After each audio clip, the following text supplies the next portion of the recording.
A Câmara faz daqui a pouco uma sessão solene em homenagem aos 20 anos do Código de Defesa do Consumidor. A repórter Mariana Pschitke está no Salão Verde e tem as informações.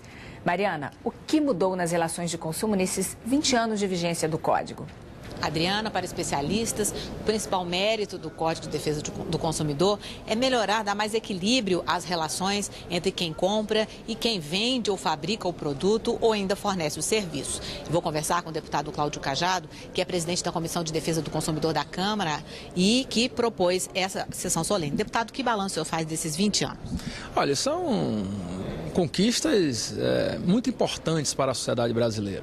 A Câmara tem uma atuação proativa ao lado do DPDC, né, ao lado dos órgãos de defesa do consumidor, ao lado das entidades filantrópicas que atuam, né, permanentemente em defesa não apenas do Código, mas dos direitos dos consumidores. E nós, hoje, como presidente da comissão, temos a alegria de termos proposto e a Câmara, através do presidente Michel Temer e o vice-presidente Marcos Maia, aceitarem essa sessão solene em homenagem aos 20 anos do Código, justamente para demonstrarmos à sociedade brasileira não apenas as conquistas, mas a necessidade de continuarmos atuando firmemente em defesa dos direitos dos consumidores. Antigamente, nós não tínhamos a relação contemporânea que temos hoje e tão abrangente. Por exemplo, não tinha-se o comércio pela internet, não se tinha os órgãos do PROCON, não se tinha as tarifas bancárias que sequer existiam.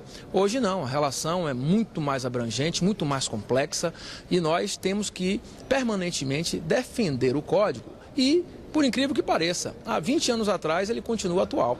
Agora, então, essa é uma conquista Cajado, importante que nós tivemos. Deputado Cláudio Cajado, o Código continua atual, mas ele ainda precisa ser aperfeiçoado. Que projetos tramitam na Câmara, na comissão, neste sentido?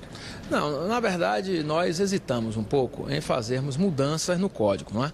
Porque ele é tão bem feito, ele é tão bem normatizado, que as alterações a gente evita se não for, digamos assim, atualizando ele nas questões de relação consumidor-empresa, não é? Atual, por exemplo, o comércio eletrônico. Então, as propostas que digam respeito ao comércio eletrônico, nós estamos atualizando. As propostas que dizem respeito, por exemplo, até pouco tempo não existia recall, não existia telemarketing. Então, tudo isso que envolve uma nova relação de venda e de direitos e garantia aos consumidores, nós tentamos atualizar. Agora, a coluna vertebral, digamos, a espinha mestre do Código, esse nós não mexemos, porque ele é extremamente eficaz na defesa dos consumidores. Agora, deputado, o governo está estudando mudanças no Código para fortalecer os PROCONs. O senhor acha que isso é um bom caminho? A comissão espera, e a sociedade brasileira como um todo também, que os PROCONs possam cada vez mais ter agilidade, rapidez, melhor desempenho das suas funções com aumento de pessoal, com aumento da sua estrutura física, com aumento das condições necessárias de ter uma atuação mais ainda abrangente. Isso porque as demandas são crescentes. Por mais que nós divulguemos o Código como um direito do consumidor, as empresas, muitas delas, temem de respeitar. É o caso, por exemplo, da relação conflituosa entre os usuários de telefonia móvel, celular, e as empresas operadoras, não é? Então, constantemente nós estamos tendo problemas com essas empresas que operam a telefonia móvel no Brasil. São as mais, digamos assim, as mais gritantes reclamações, estão sempre em primeiro lugar como o nível de insatisfação dos consumidores.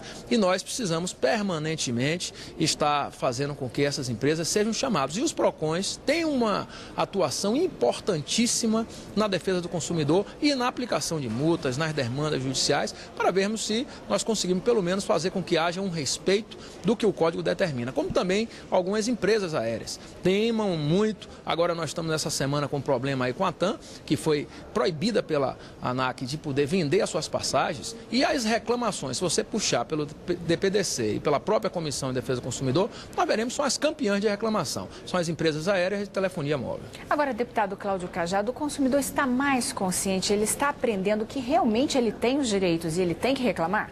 Tá, sim. Eu posso dizer aqui uma grande vitória. Nós propomos uma fiscalização e controle pela comissão e foi criada uma CPI da energia elétrica. Então, verificou-se, por demanda dos consumidores, por reclamação dos consumidores, que o cálculo para a aferição dos valores das energias elétricas cobradas pelas concessionárias estavam errados. O TCU confirmou isso e foi feito um novo cálculo. Ou seja, se o consumidor não reclamar, essa reclamação não vai surtir efeito para o seu benefício. E essa conscientização está, sim, presente na nossa vida cotidiana. E esta sessão solene, um dos objetivos principais é este, é mostrar que as conquistas existem e que nós temos que continuar, não apenas divulgando o direito do consumidor protegido pelo Código, mas, acima de tudo, a vontade permanente do consumidor reclamar, lutar pelos seus direitos. Para isso, nós estamos fazendo uma sessão na Câmara, no plenário da Câmara dos Deputados, para mostrar a eficiência dessas reclamações e da defesa de todos os consumidores para os seus direitos. Deputado Cláudio Cajado, obrigada pela entrevista. Boa sessão solene. Obrigado. Adriana.